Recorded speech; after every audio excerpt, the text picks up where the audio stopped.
Assalamualaikum warahmatullahi wabarakatuh. Salam sejahtera untuk kita semua. Terima kasih untuk Bapak dosen pengampu mata kuliah Ilmu Pengetahuan Sosial, Bapak Zaid Ahmad Fauzi, MPD. Di sini saya akan menjelaskan tentang tugas peta, atlas, dan global. Oke. Yang pertama yaitu apa itu peta. Jadi peta adalah gambaran dari permukaan bumi yang menunjukkan berbagai hal seperti daratan, perairan, hingga benda-benda luar angkasa. Gambaran ini dibuat di bidang datar dengan ukuran yang disesuaikan agar mudah dibaca dan dipahami, sehingga membantu kita untuk mengetahui lokasi, bentuk, dan hubungan antar tempat-tempat di permukaan bumi. Sini ada terdapat karakteristik peta. Yang pertama menampilkan nama-nama tempat. Yang kedua menampilkan batas dari suatu wilayah. Yang ketiga menampilkan garis lintang dan garis bujur. Yang keempat memuat arah mata angin. Yang kelima menampilkan perbedaan jarak pada peta dengan jarak yang sebenarnya. Yang keenam menampilkan berbagai batas wilayah di permukaan bumi. Baiklah, di sini ada terdapat 3 jenis peta. Yang pertama peta umum, peta digital, dan peta tematik. Peta umum. Jadi peta umum adalah peta yang menggambarkan permukaan bumi secara umum. Peta umum ini memuat semua penampakan yang terdapat di suatu daerah, baik penampakan fisik seperti alam, lingkungan, maupun kenampakan sosial budaya. Yang termasuk dalam peta umum yaitu yang pertama peta dunia, yang kedua peta topografi, dan yang ketiga peta korografi. Baiklah, selanjutnya di sini saya akan menjelaskan peta tematik.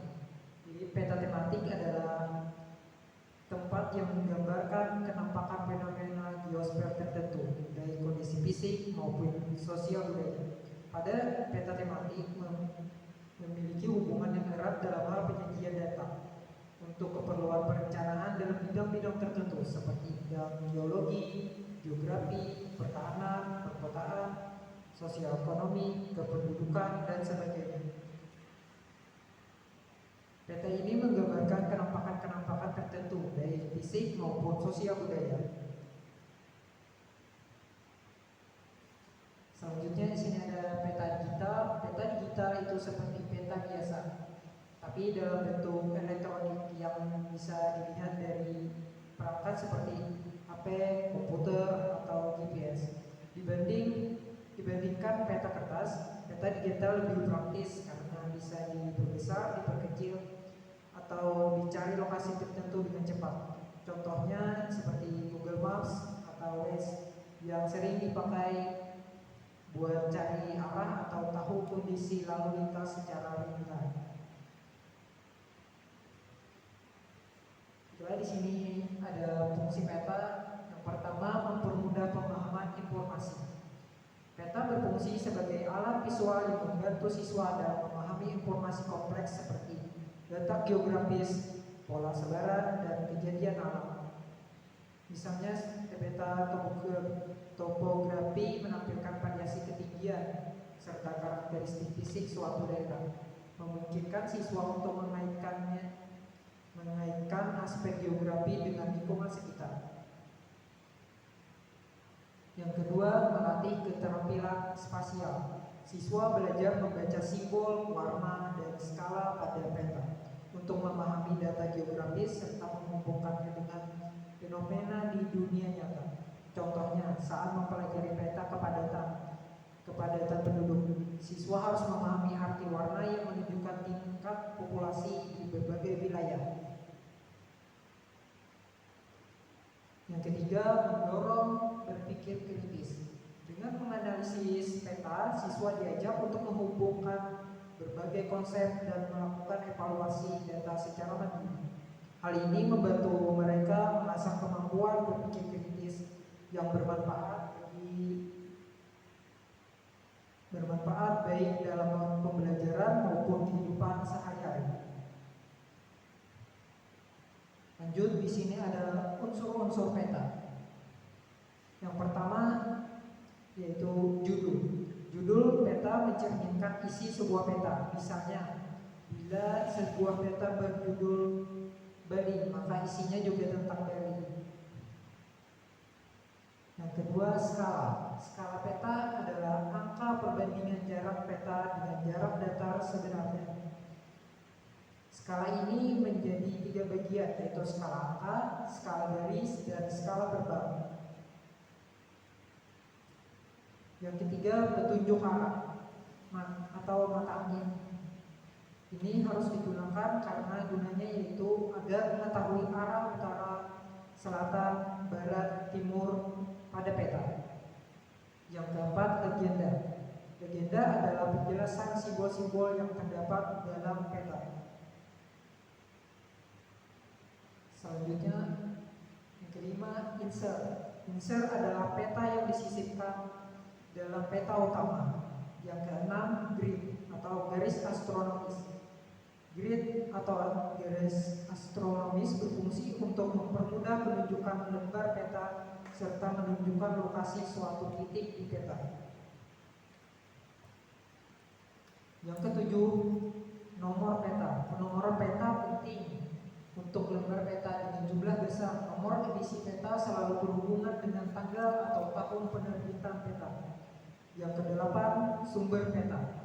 Sumber peta mencakup identitas penyusun, percetakan, sistem proyeksi, deklinasi magnetis, serta tanggal pengambilan dan pembuatan data. Yang kesembilan,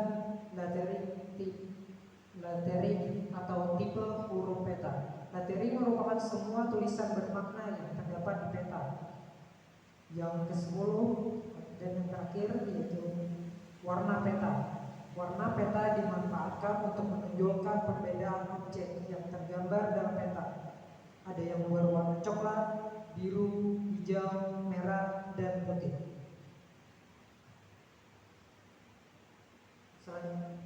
Lanjut ke materi selanjutnya, yaitu atlas. Apa itu atlas? Atlas adalah kumpulan peta yang disusun untuk tujuan tertentu, baik dalam bentuk jilid maupun lembaran terpisah yang dikumpulkan menjadi satu. Istilah atlas berasal dari mitologi Yunani yang merujuk pada Atlas, yaitu putra Iapetus yang dihukum oleh dewa Zeus untuk menopang langit. Dalam konteks modern, atlas berisi peta dalam bentuk buku atau media digital yang memuat informasi geografis, data negara, serta data statistik terkait geopolitik, sosial, ekonomi, dan agama. Sini ada karakteristik atlas. Yang pertama, penyajian visual yang menarik. Atlas dirancang dengan tampilan yang estetis menggunakan warna, simbol, dan ilustrasi untuk mempermudah pemahaman informasi geografis. Yang kedua, keterangan gambar yang jelas. Setiap peta dalam atlas dilengkapi dengan legenda, skala, dan label yang membantu pembaca menafsirkan data dengan akurat. Yang ketiga, desain isi yang sistematis. Atlas disusun secara terstruktur berdasarkan tema, wilayah, atau jenis informasi yang disajikan, sehingga memudahkan pengguna dalam mencari dan memahami data. Di sini ada jenis-jenis atlas. Yang pertama itu adalah atlas referensi. Contoh dari atlas referensi ini yaitu contohnya The Thames Comprehensive Atlas of the World yang berisi berbagai peta dunia yang dengan detail geografis yang lengkap. Yang kedua, atlas nasional. Contohnya Atlas Nasional Indonesia yang memuat peta administrasi, demografi, dan sumber daya alam di Indonesia. Selanjutnya atlas regional. Contohnya atlas Asia Tenggara yang menampilkan peta-peta negara di kawasan Asia Tenggara. Berikutnya atlas sekolah. Contoh atlas sekolah seperti atlas IPS sekolah dasar yang berisi peta dunia dan Indonesia yang disusun khusus untuk pelajaran di sekolah dasar.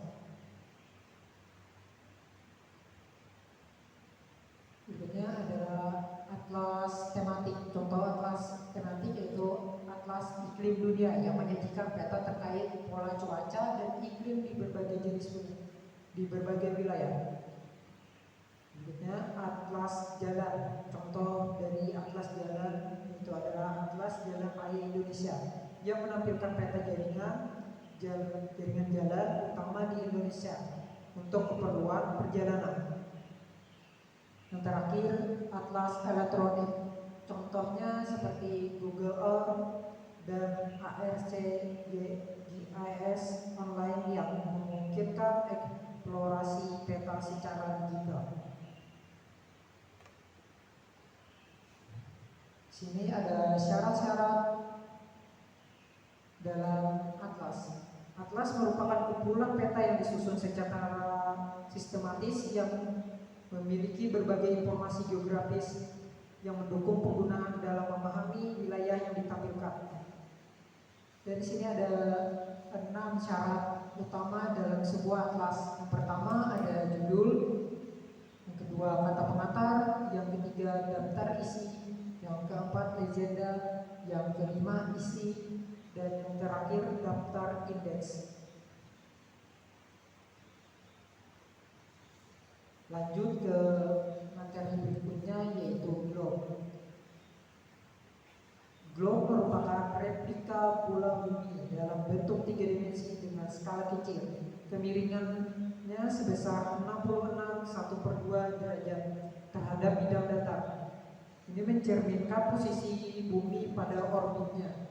Globe berfungsi untuk menunjukkan bentuk bumi yang mendekati akurat, menampilkan garis hitam dan bujur serta memperlihatkan rotasi bumi yang menyebabkan fenomena siang dan malam. Alat ini berperan penting dalam pembelajaran geografi serta berbagai bidang ilmu lainnya. Di sini ada fungsi globe. Yang pertama mempresentasikan bentuk dan permukaan bumi. Globe menggambarkan bentuk bumi yang bulat secara akurat, menghindari distorsi yang sering terjadi pada peta dasar. Yang selanjutnya menunjukkan lokasi geografis. Globe digunakan untuk menampilkan posisi berbagai tempat di dunia, termasuk garis hitam dan garis bujur.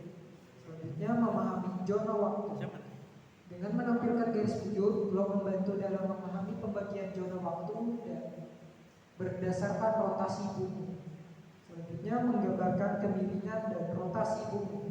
Globe dipasang dengan kemiringan 23,5 derajat sesuai dengan posisi bumi sehingga mempermudah pemahaman tentang siang, malam, dan perubahan musim. Berikutnya menunjukkan skala dan jarak. Globe menyajikan skala yang proporsional sehingga memberikan gambaran jarak yang sesuai. Selanjutnya memahami keterkaitan geografis antar wilayah. Globe membantu dalam memahami hubungan antar wilayah, termasuk negara tetangga, daratan, dan lautan. Yang berikutnya mendukung pembelajaran geografi. Globe mempermudah siswa dalam memahami konsep seperti garis ekuator, belahan bumi, dan lokasi negara. Selanjutnya menunjukkan pembagian iklim. Globe menggambarkan zona iklim berdasarkan garis hitam seperti wilayah tropis dan kutub. Berikutnya mensimulasikan pergerakan bumi. Globe digunakan untuk memvisualisasikan rotasi dan revolusi bumi yang berpengaruh pada waktu, musim, dan pola angin. Yang terakhir menampilkan garis dan titik geografis penting. Globe menunjukkan elemen geografis utama seperti garis ekuator, garis tropis, dan meridian utama. Di sini adalah manfaat globe dalam pembelajaran. Globe memiliki peran penting dalam pembelajaran karena membantu siswa memahami bentuk bumi secara geografis serta hubungan antar benua, lautan, dan zona waktu. Selain itu, manfaatnya meliputi sini yang pertama visualisasi bentuk bumi. Globe memberikan gambaran 3 dimensi dengan bentuk bumi yang bulat serta pengaruhnya terhadap kenampakan alam. Yang kedua, memahami pergerakan bumi. Siswa dapat mempelajari rotasi dan revolusi bumi serta bagaimana fenomena seperti matahari terbit dan terbenam terjadi. Yang ketiga, pembagian iklim. Globe membantu memahami zona iklim berdasarkan garis lintang. Yang keempat, menghitung pembagian waktu. Garis bujur pada globe mempermudah pemahaman tentang perbedaan zona waktu. Selanjutnya yang kelima, memvisualisasikan letak negara. Siswa dapat melihat hubungan geografis antar wilayah dan antar berbagai negara. Yang keenam, memahami geografi fisik. Globe membantu dalam memahami karakteristik geografis suatu wilayah. Yang ketujuh, memahami letak astronomis. Siswa dapat mengetahui posisi suatu negara berdasarkan koordinat astronomisnya. Yang kedelapan, mendukung penjelasan guru. Globe menjadi alat bantu bagi guru dalam menyampaikan materi secara praktis. Yang kesembilan, memudahkan pemahaman materi untuk siswa. Siswa lebih mudah memahami dan mengikuti pelajaran dengan bantuan sebuah globe. Yang terakhir, meningkatkan minat belajar. Penggunaan globe dapat membuat siswa lebih antusias, aktif, dan memiliki rasa ingin tahu yang tinggi dalam belajar ilmu pengetahuan sosial. Itu saja materi presentasi yang dapat saya sampaikan. Terima kasih sudah menonton. Akhir kata dari saya, wassalamualaikum warahmatullahi wabarakatuh.